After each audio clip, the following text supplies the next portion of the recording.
Hello there, and welcome back to Dark Past Dreams for Sleep. Tonight, we set sail, not for treasure or fame, but for something far more. Let the gentle tide of time rock you to sleep as we drift away from the present and into the past. A past filled with creaking timbers, salty winds, and the slow, stubborn rhythm of the sea. This isn't the age of exploration as your textbooks once told it. There are no swelling orchestras, no fluttering banners, just a leaking ship, an aching back, and a horizon that never seems to get any closer. Forget maps marked with dragons and dreams of gold. Instead, picture a rough wool blanket, damp with mist, a sky that goes on forever, and the groaning wood of a ship built more for endurance than comfort. Tonight's story unfolds in 4 slow tides. First, we join the nameless men whose lives were spent aboard the great wooden vessels of Europe. We'll feel the days stretch out, cramped between barrels and ropes, where disease and despair thrived quietly. Then we'll trace the long, fateful voyage of Ferdinand Magellan, a man who wanted to circle the globe but never made it home, leaving others to finish the journey and carry his name. Next, we'll make landfall on mystery, exploring the strange and silent disappearance of the Roanoke Colony, a ghost story written not in screams, but in a single, carved word. And finally, we'll rise from the decks to the palaces. We'll enter the warm, perfumed chambers of European courts, where kings ruled oceans without ever seeing one, trading maps, gifts, and lives from the comfort of silk cushions and marble halls. So close your eyes and let the quiet swells of history carry you. You don't need to remember the dates, just drift and imagine you are aboard one of those ships, on the edge of the known world, where time passes slowly and the sea is always whispering.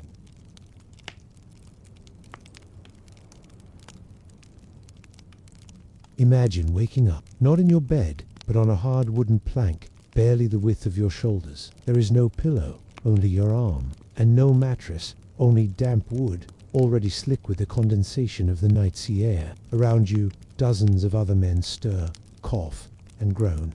The smell is dense sweat, salt, spoiled food, and something else, deeper, the scent of too many people packed too closely for too long. This is your life as a sailor in the 1500s, the age of great voyage, but not for you. You will not write a journal, or command a ship, or find new lands. You swab decks, you climb ropes, you wait. There is no privacy. You sleep just feet away from the rats who run freely in the hold, nesting in the grain stores, gnawing through your salted biscuit supply.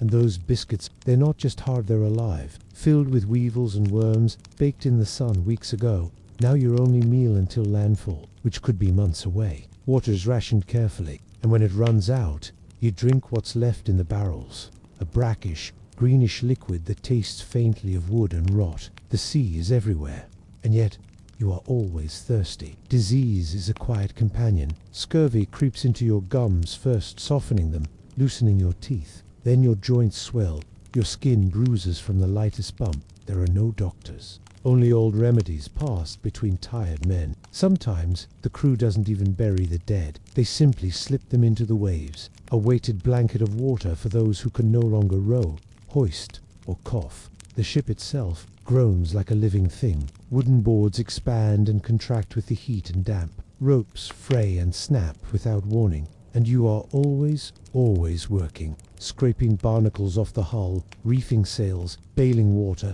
tying knots, standing watch. Even sleep feels like borrowed time. And above all, there's the captain. Perhaps he's a nobleman and aristocrat with clean hands and a cruel temper. Perhaps he earned his command and keeps his own kind of justice. But either way, his word is law.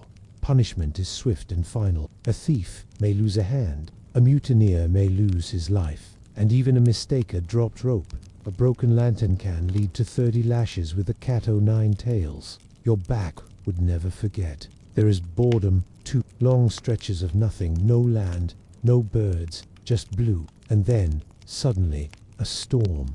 Waves that tower like buildings. Lightning that cracks like the sky is torn open. You lash yourself to the mast, whispering prayers you barely remember, while the ship pitches and moans around you. When it's over, there's silence again, and the same old plank, the same old weight. You wonder if the map is even real, if the land you're sailing for exists, if you'll ever touch soil again.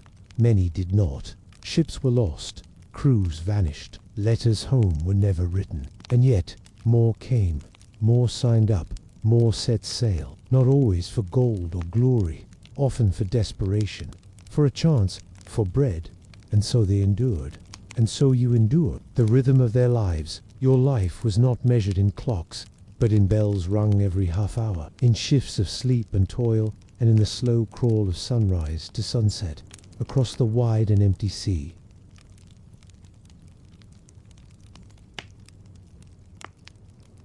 In 1521, a Portuguese mapmaker drew a Pacific Ocean without the Americas, without Australia, without a name for the islands that dotted its waves. What if these explorers had really gone all the way around the world? That's our question of the week. And now let us turn from the nameless sailor on that nameless ship to a name etched into maps, monuments and memory, Ferdinand Magellan. What if these explorers had really gone all the way around the world? For more such thought experiments about history's silent and unseen, subscribe for more. You may have heard he circumnavigated the world. But that's not quite true. He didn't live to see the final ports. He died far from home on a tropical island struck down in the surf. His journey, like so many in this era, began with ambition, but ended in shadows.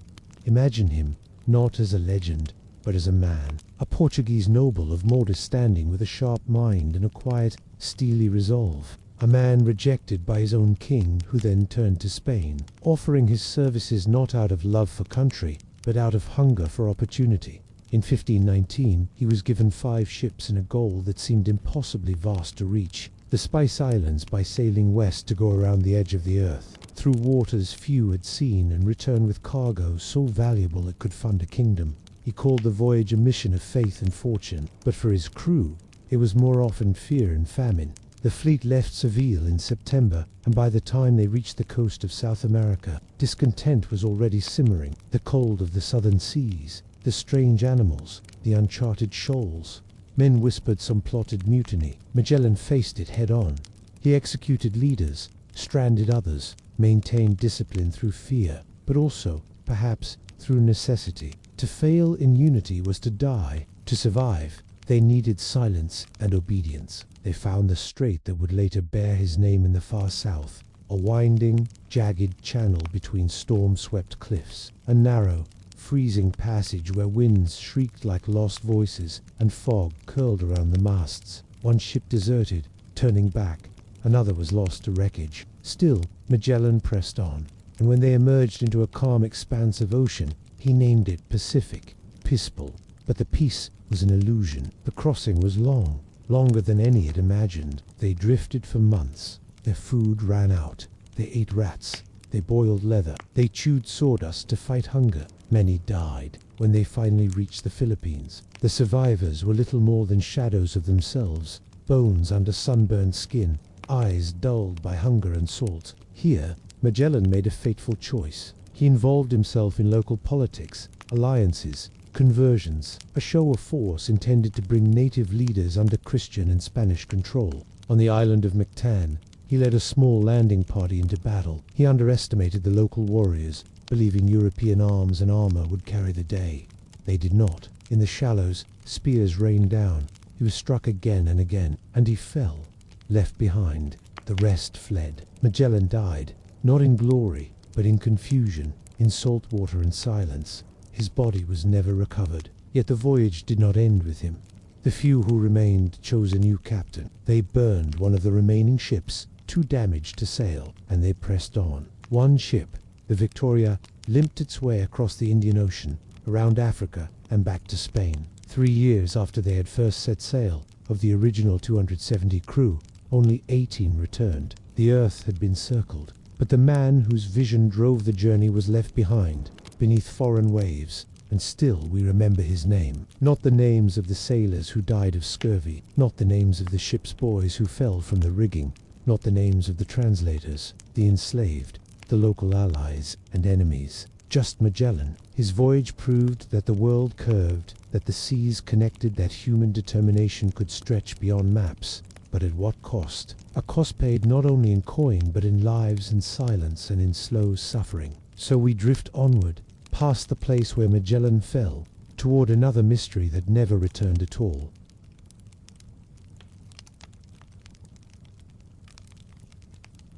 Before there was Jamestown and Plymouth Rock, there was Roanoke. It was the first English settlement in North America, and after a fashion, it continues to be the first English settlement in North America, because we do unknow what happened to it. Let us drift now from the sweltering Pacific to a quiet shore on the edge of a young and unfamiliar continent. The trees here are tall, dark, and whispering softly in the wind. Some believe they joined the Croatoan people, assimilating over time, blending cultures, languages, and ways of life. Others suggest they were killed by hostile tribes, or perhaps moved inland, seeking better land or shelter from storms. A few imagine darker tales, curses, disease, betrayal, the colony vanishing not just from the land but from memory. But there are no confirmed graves, no confirmed descendants, no preserved artifacts, only silence, and a word carved in wood as if to say, "We went this way." Over the centuries, archaeologists have searched, hoping to solve the mystery. They found fragments of pottery, a piece of metal, a shallow trench, each discovery adding a whisper but never a voice. You've arrived on the coast of what is now North Carolina, part of a royal venture, a hopeful beginning, the so-called New World. Today, the island is quiet. There is a park, a monument, a stage where reenactments are performed in the summer. But at night, when the wind moves through the trees and the surf laps against the sand, the past still feels near. The people of Roanoke may have perished, or they may have lived on in unfamiliar clothes, under unfamiliar stars. But history lost their trail and time covered their footprints. We remember them not for what they built, but for what they left behind. A mystery, a word, and a question. No one is answered. You come with families, tools, seeds, livestock, a plan. There had been a previous attempt years earlier.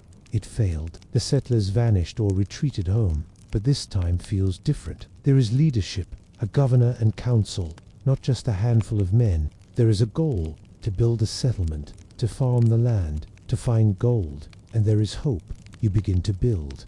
Timber is cut, shelters rise, fields are scratched into the earth, and children play in the soft soil, unafraid of the unfamiliar. And yet all is not well. Supplies dwindle. The weather grows strange. The local tribes are cautious, sometimes hostile, and the settlement is more isolated than anyone had imagined. Their governor, John White, leaves the colony after only a few months. He returns to England, promising to return quickly with more supplies and support. But across the Atlantic, England is consumed by war. The Spanish Armada threatens invasion. All ships are pressed into service. White cannot return in a year or two. It takes him 3, and when he finally does return to Roanoke in 1590, his daughter, his granddaughter, and the entire colony are gone. Not destroyed, not burned, not decayed, gone. The houses are dismantled, not ruined, carefully taken down. The fort's palisade remains, but inside, nothing stirs. No bodies, no signs of struggle, no decayed corpses, just a single word carved into a tree. Croatoan. It is the name of a nearby island, and the name of a local tribe. But weather is turning. Storms rise quickly on this coast, and White, weary and delayed, cannot search further. He returns to England and never sees his daughter or granddaughter again. The ocean tide rolls in and out, unchanged through centuries, and the ground, so rich and fertile, still holds secrets. This is Roanoke, an island that once held promise, and now, nearly 500 years later, it holds only a mystery. Imagine you are a settler in 1587. You've left England behind, not just the crowded streets and damp air, but the safety of the known world.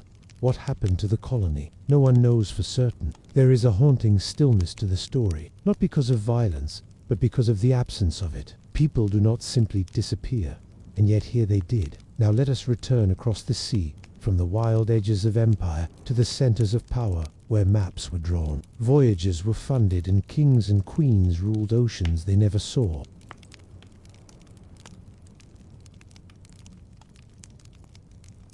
We've wandered among sailors, storms, and silence. Now let us drift into the still air of palaces the other end of the rope. Far from the open sea, behind heavy drapes and gilded ceilings, sat the ones who funded the voyages, commissioned the maps, and claimed the lands they'd never seen. This is the royal court. Imagine yourself walking across a marble floor, your footsteps muffled by thick, imported rugs. The air is scented with cloves and rosewater. Silk rustles softly as courtiers glide past, dressed not for labor, but for spectacle. Here, in rooms lined with polished wood and gold leaf, the age of exploration is not a matter of wind and rope, but one of parchment and paint. At the heart of the court sits the monarch, a figure of divine right and political theatre, Queen Elizabeth I, with her towering collars and powdered skin, or King Philip II of Spain, writing letters deep into the night. They ruled by decree, but also by image. Exploration served not only commerce but prestige. Maps were drawn not just to inform, but to impress. They were hung on walls, filled with mythical beasts, exaggerated coastlines, and Latin inscriptions. They weren't just directions, they were art and power. The court gathered around these symbols. Chambers dedicated to cartography, rooms filled with compasses, astrolabes, globes that were more decoration than device. Ship captains returned bearing strange gifts, feathers, tobacco, carved idols, spices in sealed jars, and stories, always stories. Some of these tales were embellished, others were simply misunderstood, but all of them fed the idea that the monarch's reach extended beyond the horizon. There was also performance, banquets themed after far-off lands, plays and masks set in imagined colonies, costumes worn to mimic the exotic, as defined by those who'd never left their shores. In Portugal and Spain, the court debated trade routes as if they were chess pieces. In France, fashion drew from materials found abroad. In England, the Queen herself received envoys from peoples whose lands her sailors had barely touched. And yet, for all the glitter and show, there was distance. The court rarely saw the cost. They did not know the names of the sailors who drowned. They did not feel the lash of rope on blistered palms. They did not taste the bitter rain or spoiled bread. They ruled, but from a high place.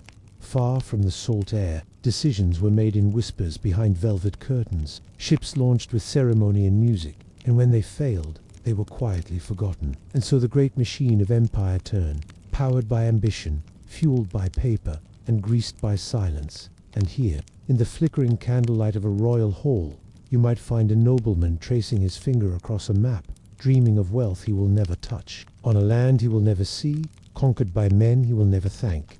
Outside, the wind rustles. Another ship prepares to leave harbor. Another crew is hired. Another logbook opened. And within the palace, a new portrait is hung. A globe is spun. A toast is made, far from the sea, yet ruling over it all.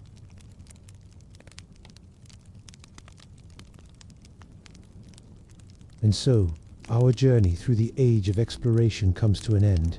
We've stood on the deck of a leaking ship, traced the doomed path of Magellan, searched for echoes in the forests of Roanoke, and stepped quietly into the hushed corridors of royal courts. What we've seen is not the history found in triumphal arches or bold headlines, but the soft, constant rhythm of lives lived in the margins, the discomfort, the drifting, the daily wait for landfall, real or imagined.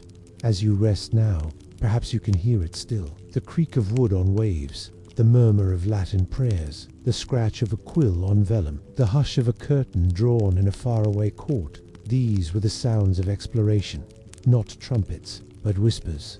Thank you for listening. May the sea be calm in your dreams tonight, and may sleep, like land, rise slowly to meet you. Good night.